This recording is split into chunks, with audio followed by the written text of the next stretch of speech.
choix pour moi d'être avec vous. Oui, c'est parfois compliqué dans l'agenda, mais bon, j'ai cherché, je suis là aujourd'hui et c'est vraiment un bonheur de participer à votre culte. En fait, on est voisins, hein, mais on n'est pas très loin. Et c'est bien qu'il y ait de la communion fraternelle, c'est bien qu'il y ait du contact, de la relation, de la considération, de l'amitié fraternelle en Jésus.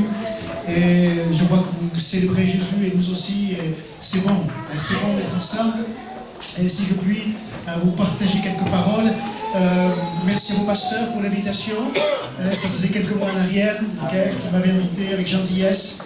Et je me faisais un devoir d'y répondre. Et pour moi, c'est bien, c'est normal d'être avec vous en ces circonstances.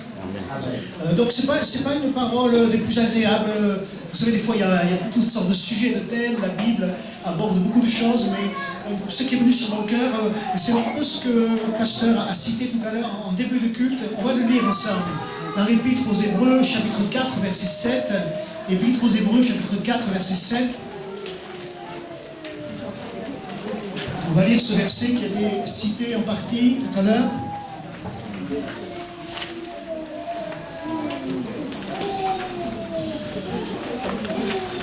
Voilà, nous aussi, nous avons un programme dimanche après-midi. C'est pour ça que je ne peux pas toujours me libérer facilement. Mais nous voilà. Donc, Hébreux, chapitre 4, verset 7.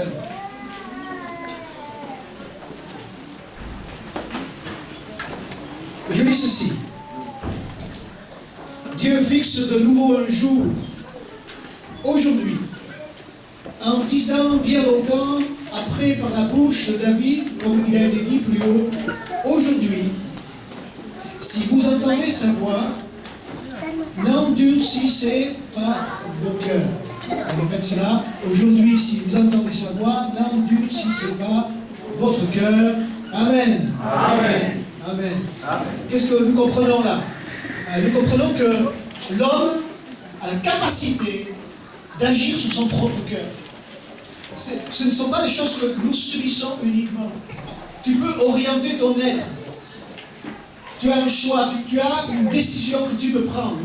Et Dieu s'adresse à nous, il nous dit, hey, n'endurcis pas ton cœur. C'est que donc tu as la capacité de l'endurcir ou non. Est-ce que tu savais que tu avais ce pouvoir sur toi-même? Est-ce que tu réalises que tu as ce pouvoir? Amen. De pouvoir dire, je m'endurcis ou je ne m'endurcis pas. Donc, c'est assez étonnant, mais c'est une responsabilité que Dieu nous donne à tous. Un choix. Et c'est une exhortation donc, qui nous responsabilise. Vous savez qu'un homme que vous connaissez dans la Bible, qui s'appelle David, a dit « J'incline mon cœur à suivre tes préceptes. Hein? J'incline mon cœur à pratiquer tes prescriptions. J'ai incliné mon cœur. » Vous savez, incliner. Hein? Orienter son cœur. Orienter son être intérieur. Est-ce que tu t'appliques ça à parler à toi-même? Hein? À parler à toi-même. C'est important. Et on peut ouvrir ou fermer son cœur. Souvent, c'était une préoccupation des prophètes dans la Bible. Et le prophète Samuel disait, pourquoi endurciriez-vous votre cœur comme les Égyptiens et Pharaon ont endurci leur cœur?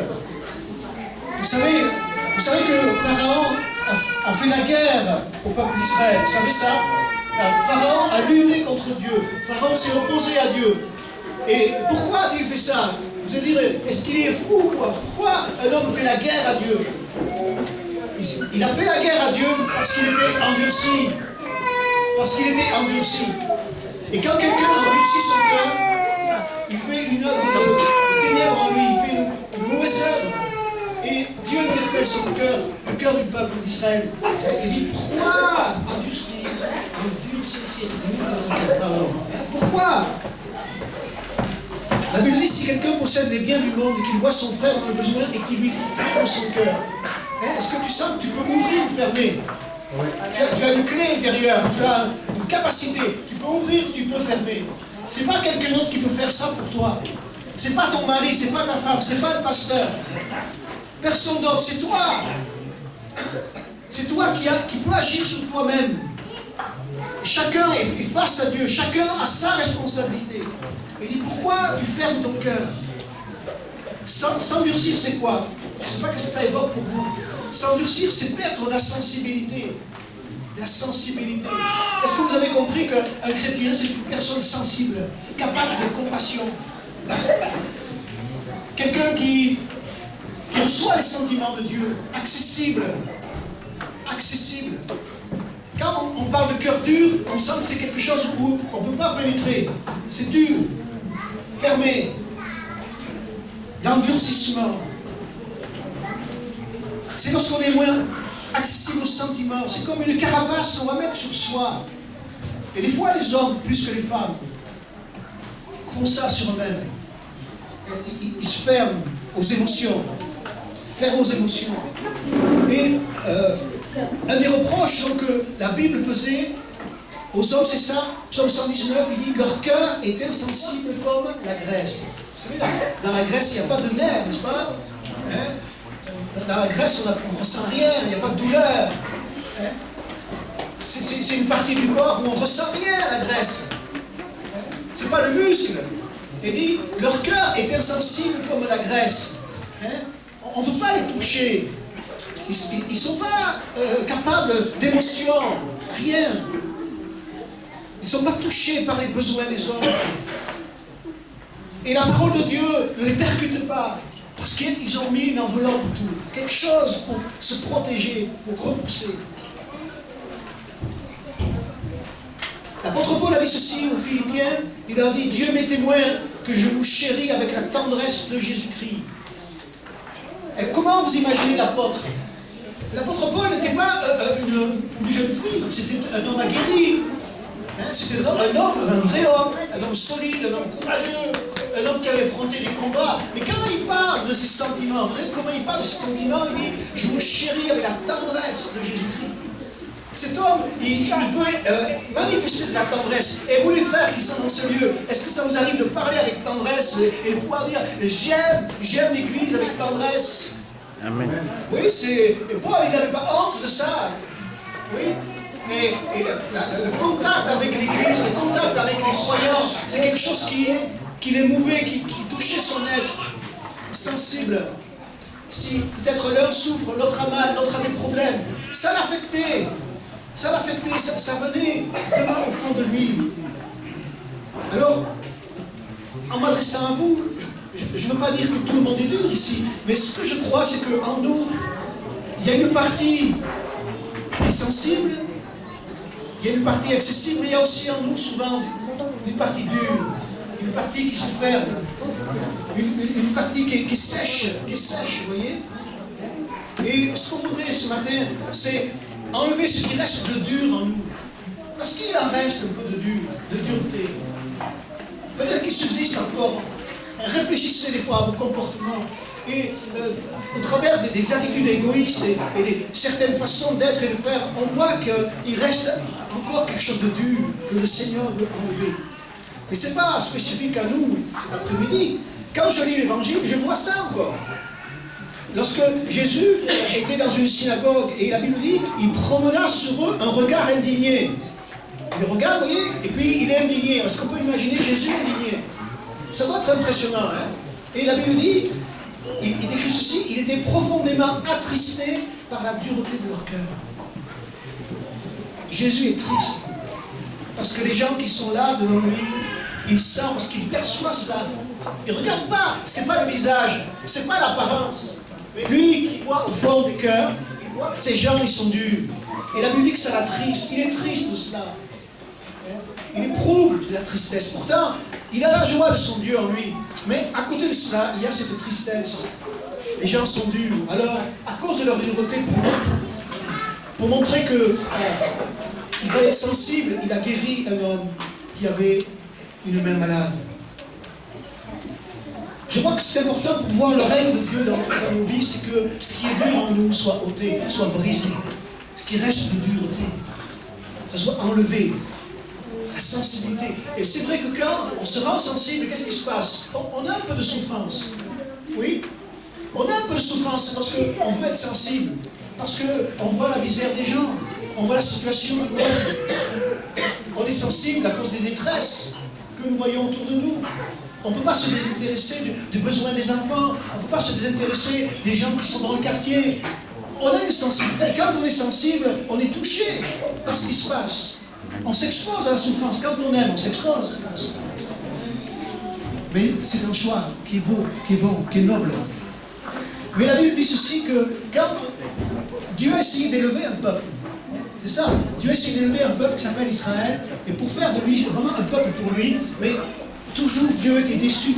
Et le grand reproche, encore que je vais formuler, c'est le même. Le livre de Zacharie, chapitre 7 et verset 12, écoutez ce qui est écrit là.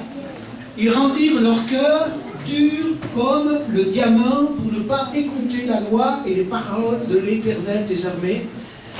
Amen. Amen. Il dit, ils rendirent leur cœur dur comme du diamant. Vous savez que le diamant, bon, outre le fait que c'est un bijou de qualité qui vaut beaucoup d'argent, mais c'est aussi la propriété, c'est très très dur le diamant. C'est une des roches les plus dures qui soient sur la terre, n'est-ce pas? Et ils ont rendu leur cœur dur comme du diamant. C'est eux qui ont fait ça. Oui? C'est eux qui ont fait ça. Ils ne sont pas nés avec.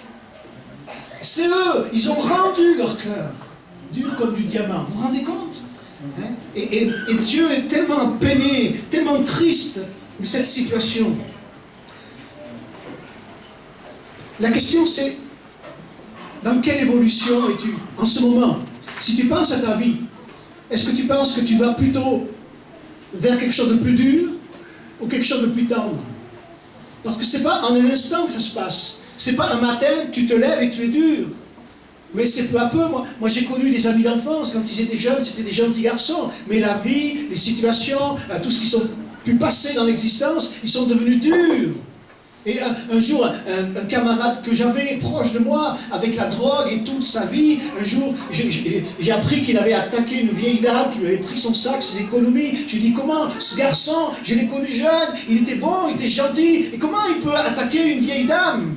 Comment? Il a rendu son cœur dur. Et il y a quelque chose, des choses que tu n'aurais pas fait avant, et que peut-être maintenant tu vas faire.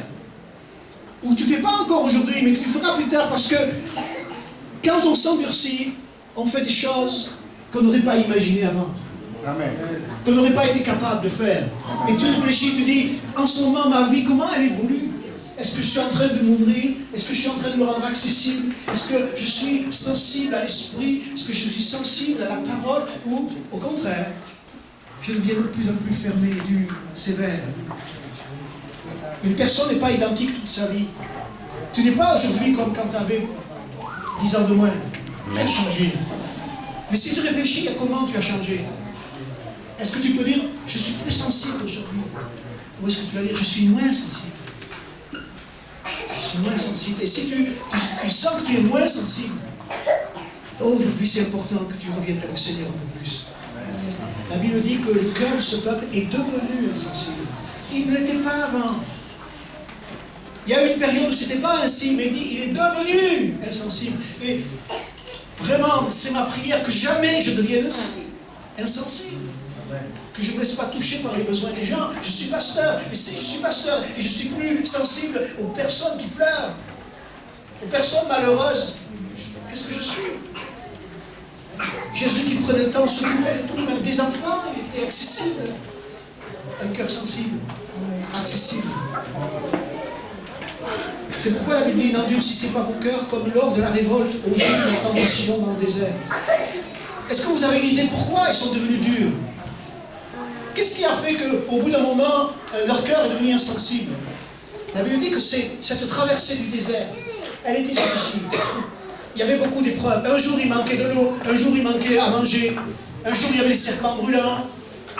Toujours des choses. Toujours des choses. Et au travers de toutes ces luttes, ces combats, ces difficultés, il y a plusieurs possibilités. Et la mauvaise, c'est de s'endurcir.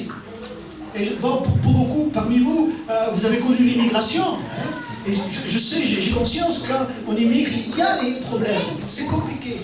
Il y a des difficultés, beaucoup.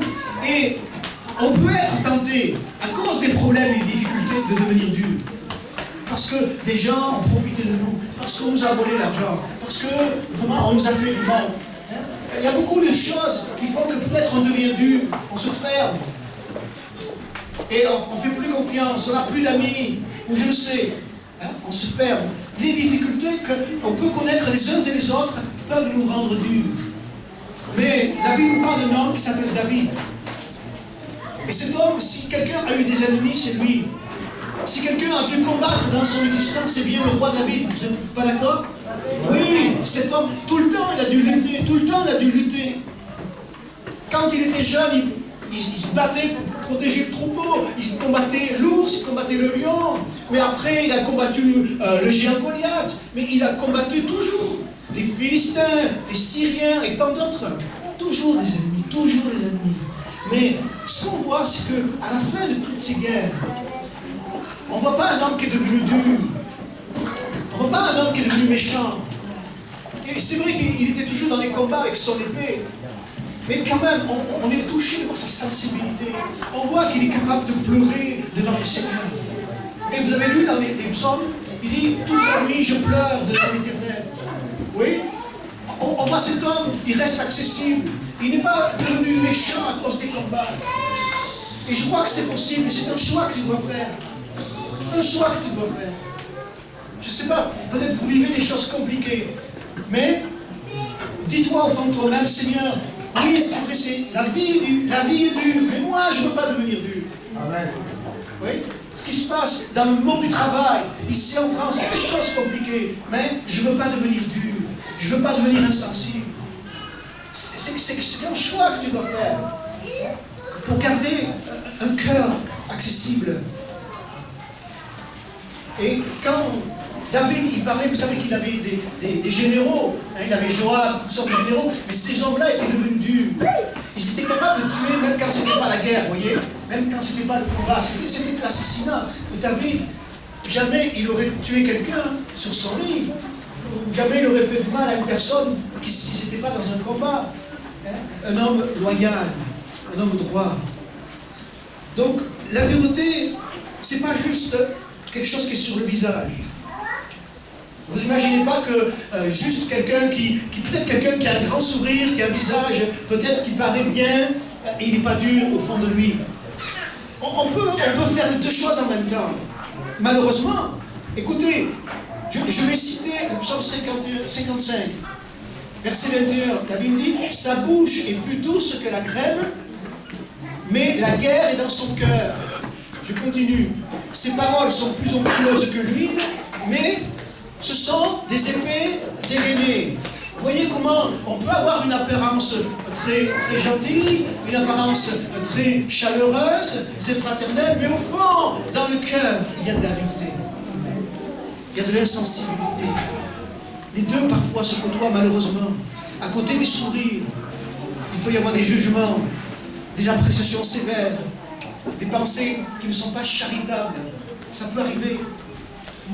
Et je veux veiller sur moi-même, je veux veiller sur ce qui se passe au fond de moi, je veux veiller sur ce qui commence à monter en moi. Et peut-être des fois, tu te surprends à des choses au fond de toi, des pensées de violence, ou je ne sais quoi. Et là, tu dis, qu'est-ce qui se passe avec moi? Je ne veux pas devenir quelqu'un de dur, parce que si tu deviens dur, tu ne plairas plus à Dieu. Tu ne plairas plus au Seigneur. Dieu n'aime pas la dureté.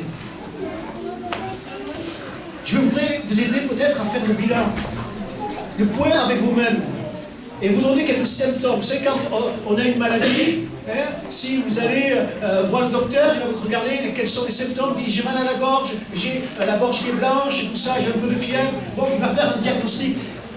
Je voudrais vous aider à essayer de comprendre où vous en êtes. Et il y a quelques éléments qui peuvent nous aider. Je vais citer Marc chapitre 16. La Bible dit, verset 14, « Enfin, il, c'est-à-dire Jésus, apparut aux 11 pendant qu'ils étaient à table, et il leur reprocha leur incrédulité et la dureté de leur cœur, parce qu'ils n'avaient pas cru ceux qu'il avait vus ressusciter. » De qui on parle là? On parle des 11, ce sont les apôtres, d'accord? On ne parle pas des incroyants ou de je ne sais qui. On parle des 11, des apôtres. Et la Bible dit que Jésus donc, est ressuscité. Et voilà, il apparaît, il vient les voir. Ils étaient à table. Et il va leur reprocher quoi? Deux choses. Il va leur reprocher l'incrédulité et la dureté de leur cœur. Donc vous me direz, Jésus quand même, tu exagères, ce sont des apôtres, hein, c'est des hommes, quoi, c'est ton équipe. Comment tu peux dire que leur faire un tel reproche? Mais pour Jésus, oui, ils sont incrédules et durs. Et les deux vont ensemble, en fait. Parce qu'ils n'avaient pas cru la promesse, ils n'avaient pas cru la parole. Jésus leur a dit, oui, je vais mourir, mais je vais revenir à la vie. Ils le savaient, mais ils ne croyaient pas vraiment. Et il y a des choses que nous savons, et nous allons les répéter. Mais au fond de nous, nous avons du mal à y croire profondément. Et eux n'y croyaient pas. La preuve qu'ils n'y croyaient pas, c'est qu'ils étaient tristes. Ils étaient tristes. Ils étaient comme des gens qui n'ont plus de sauveur. Ils ont vu que Jésus était mort à la croix, ils ont vu qu'on le mettait dans le tombeau, ils étaient tristes. Alors Jésus leur dit, je vous reproche votre incrédulité et votre dureté. Pourquoi? Parce que lorsqu'on est dur, on a plus de peine à croire. Oui. Et vous savez, bon, vous commencez à connaître mon pays, là, vous y vivez, et vous sentez l'incrédulité des Français. Et pourquoi sont-ils incrédules? Mais il y a une dureté, il y a une dureté. Et peut-être que, comme ça, les gens sont gentils, mais quand on refuse de croire, c'est qu'on est dur.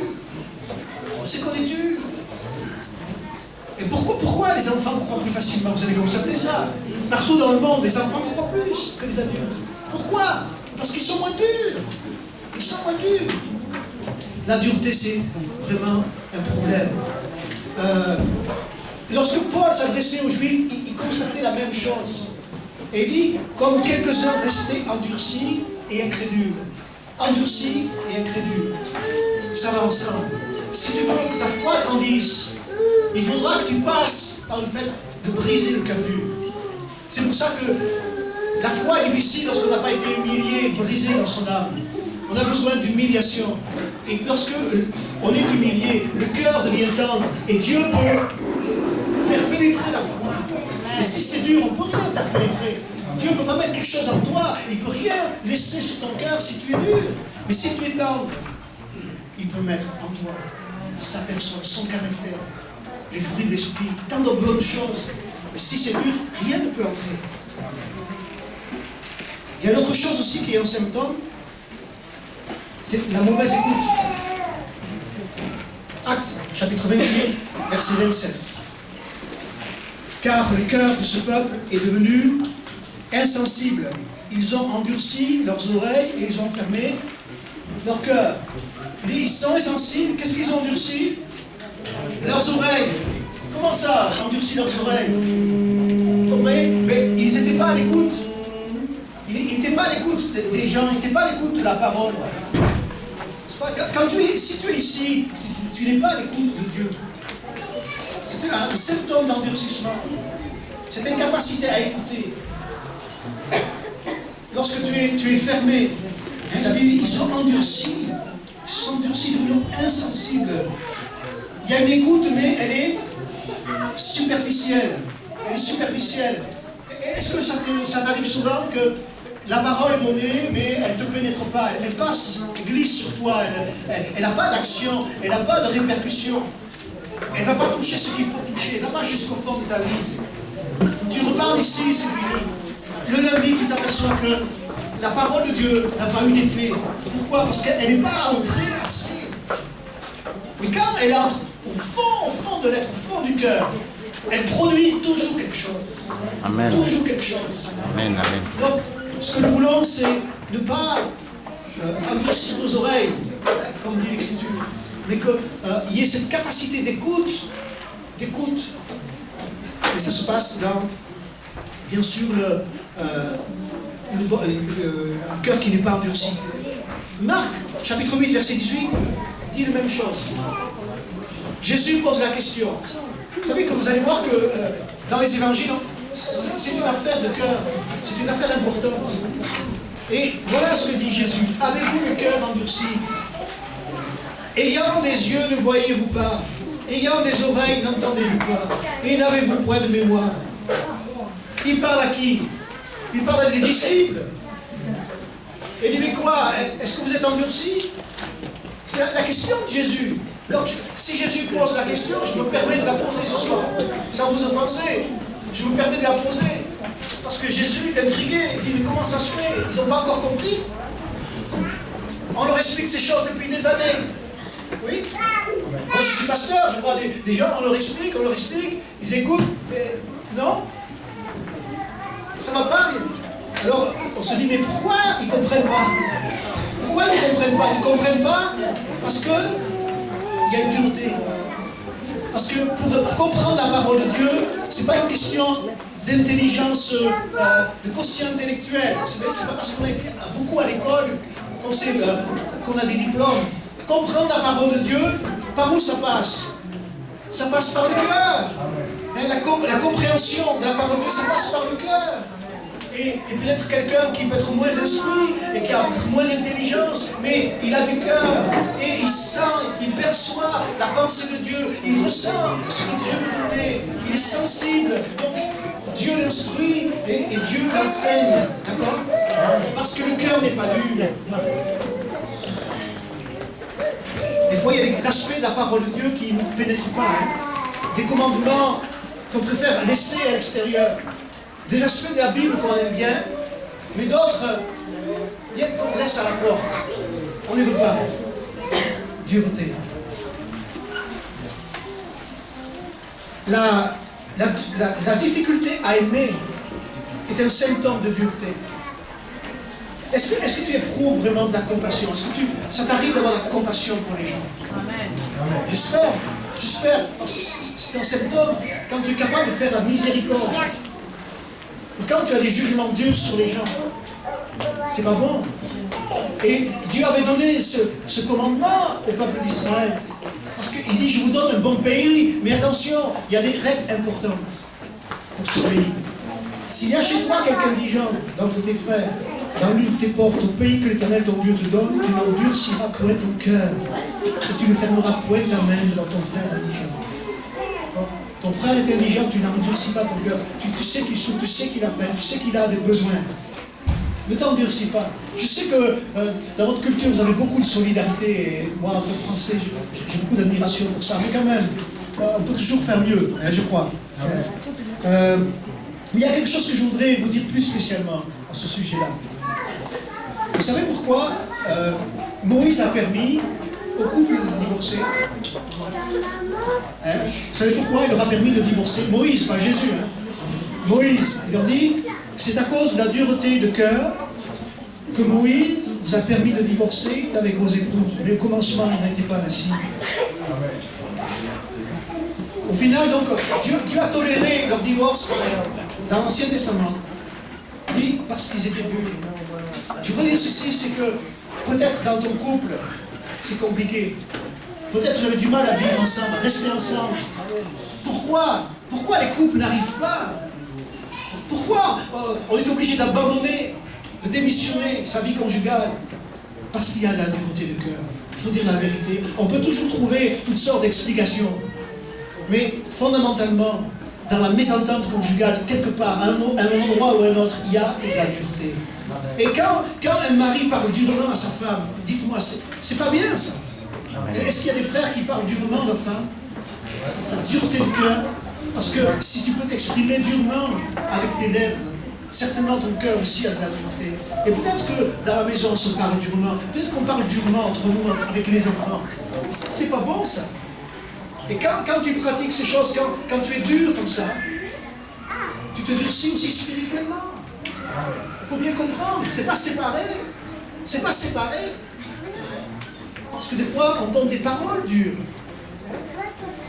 On n'est pas à l'église, alors on est à la maison, on se permet de dire des paroles dures et méchantes. Mais il faut se repentir de ça. On ne doit pas parler comme ça. C'est pas correct. Et je crois que si on n'arrive plus à aimer son conjoint, mari ou femme, c'est peut-être parce qu'il y a un peu de dureté. C'est peut-être parce qu'il y a un peu de dureté. Et tous les couples ont parfois des moments un peu difficiles. Ça arrive à tout le monde. Mais quand on est sensible, on arrive à surmonter ça. Et on dit, bon, je l'aime quand même. Et on se pardonne. Et on essaye ensemble de prier. Et on arrive, n'est-ce pas, à relever cette difficulté-là. Mais quand on est dur, on n'y arrive pas. Et ça s'aggrave. Le conflit grandit. Les disputes augmentent. On n'en finit jamais. Et on vit avec ça. Et plus on vit avec ça, et plus on devient dur. Et plus on se fait du mal. Et après, comment on peut être bien à l'église? On ne peut Ça ne peut pas aller, ça. Donc, c'est une préoccupation pour moi en tant que pasteur. On ne peut pas dire je vais l'aimer à condition qu'il abandonne tous ses défauts. Non. Je dois l'aimer. Et le Seigneur va me rendre capable de l'aimer parce que lui, il m'a aimé dans mes défauts. Il m'a aimé lorsque j'étais déjà encore un pécheur total. Il m'a quand même aimé. Il est venu me parler, il est venu me chercher, il m'a amené à lui et il a bien voulu me pardonner. Mais je n'étais pas aimable, je n'étais pas une personne bonne, je n'étais pas une personne valable, je n'étais pas une personne intéressante, mais lui, quand même, il m'a aimé. Il m'a aimé le premier. C'est pourquoi nous devons aussi nous aimer. Et quand on ne peut plus aimer, je le répète, c'est parce qu'on devient dur. On devient dur. Et combattez cette dureté. Si vous sentez cela s'installer en vous, suppliez le Seigneur qu'il vous aide. Il y a quelque chose qui endurcit le cœur aussi. L'Épître aux Hébreux, chapitre 3, verset 13, rencontre de ça. Hébreux, chapitre 3, verset 13. Je lis, mais exhortez-vous les uns les autres chaque jour, aussi longtemps qu'on peut dire aujourd'hui, afin que aucun de vous ne s'endurcisse par la séduction du péché. Aucun de vous ne s'endurcisse comment? Par la séduction du péché. C'est-à-dire que quand le péché te séduit, déjà il souille ton âme. C'est déjà terrible, n'est-ce pas? Il souille ton âme. Tu deviens impur devant le Seigneur. Il souille ton âme. Mais il ne fait pas que ça de mal à toi. Parce que quand tu pêches et que tu recommences et tu continues et tu persévères, qu'est-ce qui se passe? Il y a un phénomène, ton cœur devient dur. Ça, c'est un danger. Parce que pour le péché, il y a le pardon. Il y a un remède. Mais quand ton cœur devient dur, qu'est-ce qu'on va faire? Tu deviens dur parce que peu à peu tu t'habitues au péché. Et ce péché ne te fait plus rien. Tu t'habitues, il ne t'attriste plus. Au début, il t'attriste. Au début, tu es pas bien toi-même. Tu sens que c'est pas convenable. Tu sens que tu es dans un lieu qu'il ne faut pas. Tu sens que tu es allé dans une soirée où il ne faudrait pas que tu sois. Tu sens ça, tu es sensible à ça. Mais au bout d'un moment, tu t'habitues, tu deviens dur. Et tu acceptes. Et peut-être tu vas regarder des choses que tu ne devrais pas regarder. Et peut-être dans le temps, ça te faisait des reproches en toi. Mais à un moment donné, tu sens plus ce reproche en toi. Pourquoi tu sens plus ce reproche en toi? C'est parce que tu deviens dur. L'endurcissement du péché. Et c'est ça le problème. Oui, parce que le pardon, c'est une chose formidable. Le pardon. Mais si tu persévères dans le mal, au bout d'un moment, tu n'auras plus même conscience que ce que tu fais est grave. Oui, tu te rendras même plus compte. Mais si tu es sensible, mon frère, si tu es encore capable de rentrer dans ta chambre, de jeter à genoux et de pleurer parce que tu as fait du mal, c'est bon. Si tu es encore capable de pleurer sur le péché. Mais si tu n'es plus même capable de pleurer sur le péché, si ça ne te fait plus rien, si tu es insensible, si juste ta tête pense, oui, c'est pas bien ce que j'ai fait, mais que c'est tout, c'est que ton cœur devient dur. Lorsque tu es dans le péché, tu dois avoir une souffrance intérieure. Tu dois éprouver une douleur spirituelle. Et tant que tu peux encore éprouver ces douleurs-là, je veux dire que ça va. Moi, quand je vois des gens, même qui ont fait quelque chose de grave, mais si je vois leur souffrance, si je vois qu'ils sont malheureux, je dis, oh, le cœur est encore sensible. Il faut faire quelque chose avec ce frère, cette sœur. Si je vois une tristesse, je vois un regret, je vois une sensibilité. Mais si tu n'es plus sensible, ça c'est inquiétant. Parce que tu vas t'enfoncer dans le mal. Dans le mal et dans le mal. Et tu vas continuer, plus tu vas continuer, plus tu deviendras dur. Jusqu'au jour où tu ne seras même plus capable de croire, vraiment. Oh, tu ne diras pas Dieu n'existe pas, tu ne diras jamais. Mais d'avoir vraiment confiance en lui pour ta vie.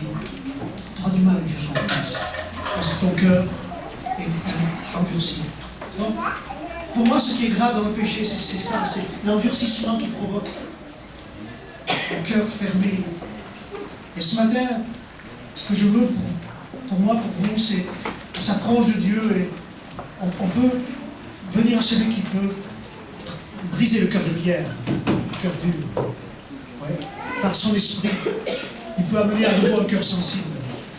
Un cœur sensible.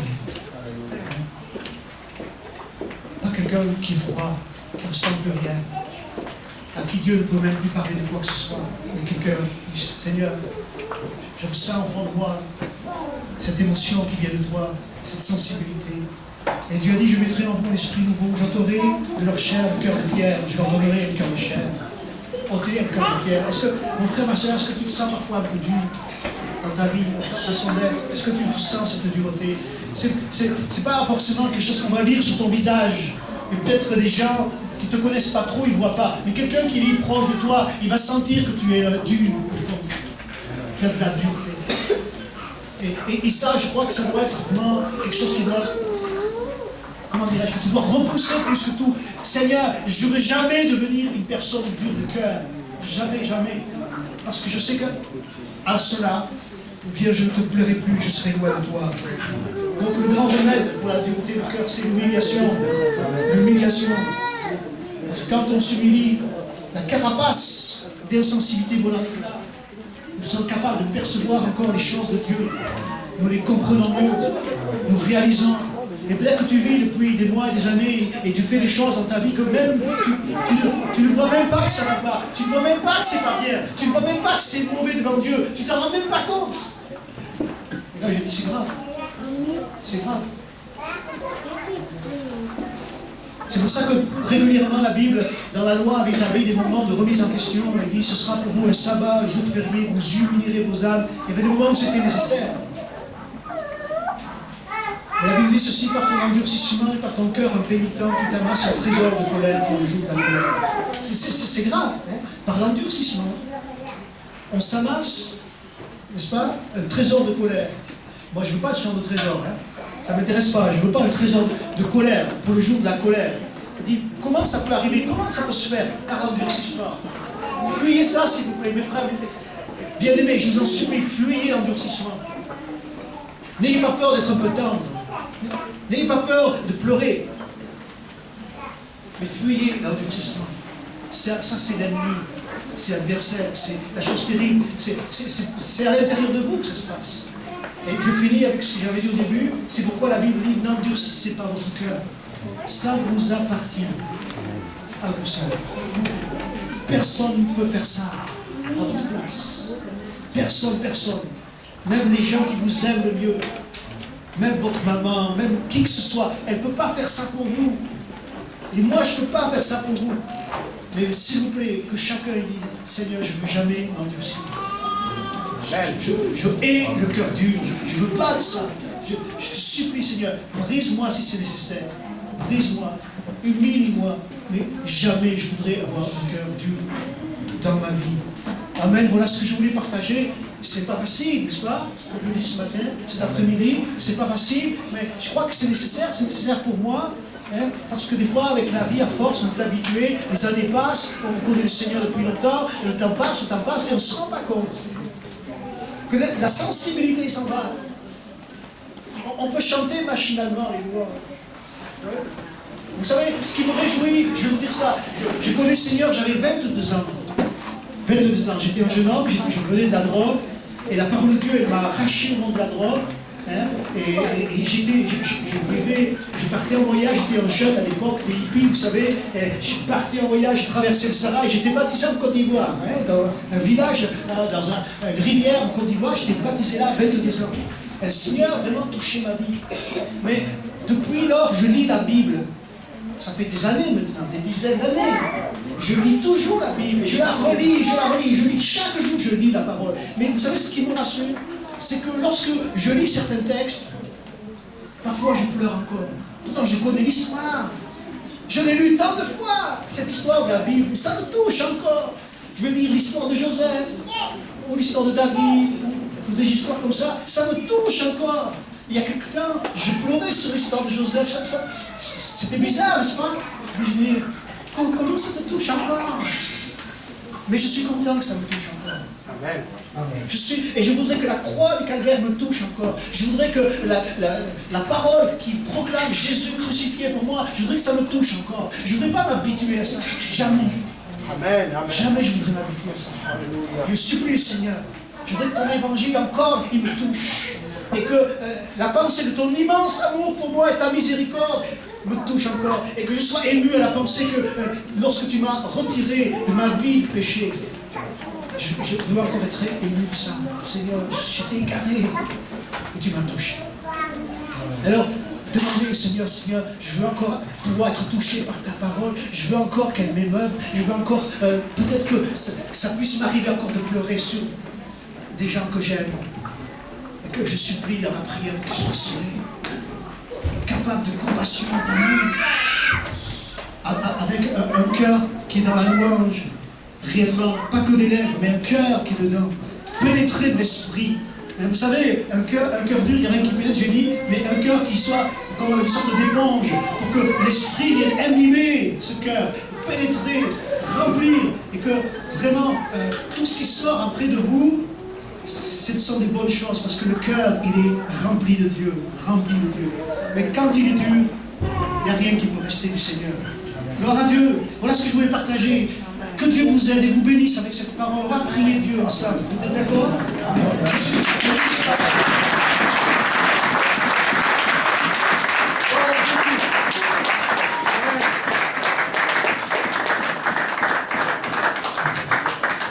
Alléluia, on va prier le Seigneur, d'accord? On va vraiment avec sérieux, on va prier ensemble maintenant, avec vérité, avec honnêteté. On va pas tricher parce que Dieu voit notre cœur, il sait de quoi nous sommes faits, il lit au-dedans de nous, et il a vu dans la synagogue que les gens qui étaient là étaient durs, il l'a vu. Moi je ne sais pas ce qui est en vous, je ne connais pas votre intérieur, mais ce que je sais à cet instant, c'est que Dieu connaît les cœurs durs ici, il la connaît. Il y en a peut-être, et Dieu les connaît, il les voit. Seigneur, libère-moi de cœur dur, je ne veux pas, je hais la dureté, je ne veux pas de la dureté, je prie que je puisse rester toujours sensible au Saint-Esprit, sensible à la parole de Dieu, je ne veux jamais fermer mon cœur, et Seigneur, puisque tu m'as donné la capacité, je ne veux pas m'endurcir, au contraire, je veux que mon cœur soit tendre, Seigneur, capable d'amour, capable, Seigneur, de compassion et de miséricorde, capable de bonté, Seigneur, bénis mes frères, bénis mes soeurs qui sont dans ce lieu. Délivre-les de ce qui est dur en eux. Oh Seigneur, qui ne se parle plus avec dureté dans les familles. Seigneur, nous rejetons cette dureté dans les paroles, dans les comportements, les paroles méchantes. Nous rejetons ces choses. Seigneur, arrache la dureté de mon cœur. Aide-nous, Seigneur. Nous voulons peut-être, Seigneur, nous humilier devant toi pour être libérés de cœur dur. Seigneur est méchant, Seigneur change-nous, transforme-nous, alléluia, alléluia, alléluia. Est-ce qu'il y a des bien-aimés qui se sentent touchés, qui sentent qu'ils sont sur une basement, qui sont en train de s'endurcir, qui sont sur une voie vraiment qui va vers le bas, ils perdent de la sensibilité, ils perdent vraiment devant Dieu cette capacité à être touchés. Est-ce que tu veux qu'on prie avec toi? Est-ce que tu veux avec regret? Alors que tu veux réagir dans ces instants? Est-ce que tu veux approcher ici? On va prier, on va prendre quelques instants. Est-ce qu'il y a quelqu'un ici dans ce lieu qui dit oui, je sens que j'évolue mal, je sens que ça ne va pas comme il faut, je sens que je vais vers du bas, je sens que je deviens plus chaque fois, tout le temps, et le péché m'endurcit. Alors, vous approchez, on va prier, je sais, pasteur, continuez, on prie, prendre le maintenant. Alléluia, tu es parmi nous. Ça c'est prophétique. Parce que l'insensibilité continue à prendre de la place dans l'église. Bien-aimé, si tu descends, même le respect pour Dieu, tu n'as plus ça. Viens, c'est le moment. Viens, on va prier pour toi. Oh Jésus, oh Jésus. Tu n'as plus même crainte de Dieu, parce que Dieu est devenu insensible. Alléluia, il ne faut pas fermer ton cœur. Il ne faut pas continuer à être dur. Car tu ne vas pas plaire à Dieu dans la dictée. Oh Jésus, alléluia. Alléluia. Et toi, si tu vois que tu peux continuer à prier, il y a quelque chose, tu es en train de se tendre vers, alléluia, dans la dictée. Prie le Seigneur qui puisse enlever ça au-dedans de toi. Parce que le Seigneur n'a pas besoin, alléluia, que tu sois dur, alléluia, mais que tu puisses avoir un cœur de chair. Peut-être les choses de Dieu ne est plus intéressant dans ta vie maintenant. Alléluia. Oh Jésus. Viens, on va prier pour toi. Alléluia. Éternel. Enlève cette directive à moi. Je suis un homme insensible aujourd'hui. Et le mal ne me fait plus rien. Auparavant, tu n'arrivais pas à insulter. Aujourd'hui, tu peux te lever, tu commences à insulter les gens. C'est parce que tu es devenu dur. Tu ne regrettes plus. Parce que ton cœur est endurci. Oh Jésus, sauve ton peuple. Jésus, sauve-moi.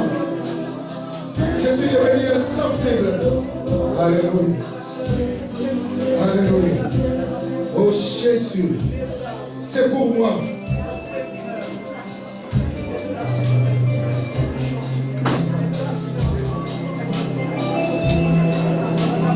L'insensibilité te pousse que Dieu puisse te rejeter. Parce que Dieu ne peut pas pénétrer dans ton cœur. C'est toi maintenant qui es le maître de ta propre vie. Tu fais de ta vie comme tu veux. Mais cette décision vient aussi de toi, d'ouvrir toi aujourd'hui. Alléluia. Peut-être que la souffrance t'a poussé. Tu dis, je ne peux plus aider.